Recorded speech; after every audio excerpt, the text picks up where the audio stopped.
Aviation industry എന്ന് പറഞ്ഞാൽ ലോകത്തിന്റെ കുതിപ്പ് അല്ലെങ്കിൽ ലോകത്തിന്റെ വളർച്ചയ്ക്ക് ഏറ്റവും പ്രാമുഖ്യം നൽകുന്ന ഒന്നാണ്. അത് മനസ്സിലാക്കിക്കൊണ്ട് വേണം ക്ലാസ്സുകൾ അറ്റൻഡ് ചെയ്യുവാനും എയർക്രാഫ്റ്റ് മെയിൻ്റനൻസ് എഞ്ചിനീയറിംഗ് പഠിക്കുവാനും. കേവലം മറ്റ് ഡിഗ്രികളെ പോലെ ഇത് കാണരുത് എന്ന് ഞാൻ പറയുകയാണ്. Never give up. So my mantra to all my freshers is that take a minute, look at your goal, look at your performance, see that whether this performance matches with your goal. Aircraft maintenance engineering മോളുടെ തന്നെ സെലക്ഷനായിരുന്നു. നല്ല ഒരു കോഴ്സാണെന്ന് കണ്ടതിന് ശേഷമാണ് നമ്മളിവിടെ വന്ന് admission എടുക്കുന്നത്. ഇവിടെ വന്ന സാർമാർ തന്നെ കൗൺസിലിംഗ് കാര്യങ്ങളൊക്കെ ചെയ്തപ്പോൾ അപ്പോൾ കുഴപ്പമില്ല എന്ന് മനസ്സിലാക്കിയാണ് ഇവിടെ അഡ്മിഷൻ എടുത്തത്.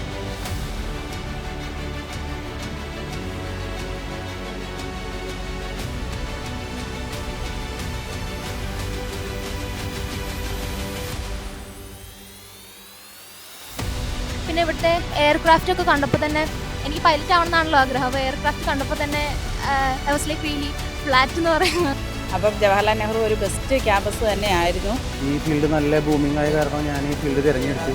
ഞാനിത് പഠിക്കാൻ വേണ്ടി വീണ്ടും വന്നതാണ്, ജോലിക്ക് റിസൈൻ ചെയ്തിട്ട്. പിന്നെ ഞാൻ കേരളത്തിലേക്ക് ഞാൻ നോക്കിയപ്പോൾ ഏറ്റവും നല്ല ഇൻസ്റ്റിറ്റ്യൂട്ടായിട്ടുള്ള ഈ നെഹ്റു കോളേജിൻ്റെ ഇൻസ്റ്റിറ്റ്യൂട്ടായിരുന്നു. അപ്പോൾ പിന്നെ നെഹ്റു കോളേജിൽ തന്നെ വന്ന് ചേർന്നു. നെഹ്റു സെലക്ട് ചെയ്തതിൽ എനിക്ക് നല്ല ഒരു കോൺഫിഡൻസ് ഉണ്ട്, ഒരു ഹാപ്പി ആയ ഒരു കാര്യമാണ്.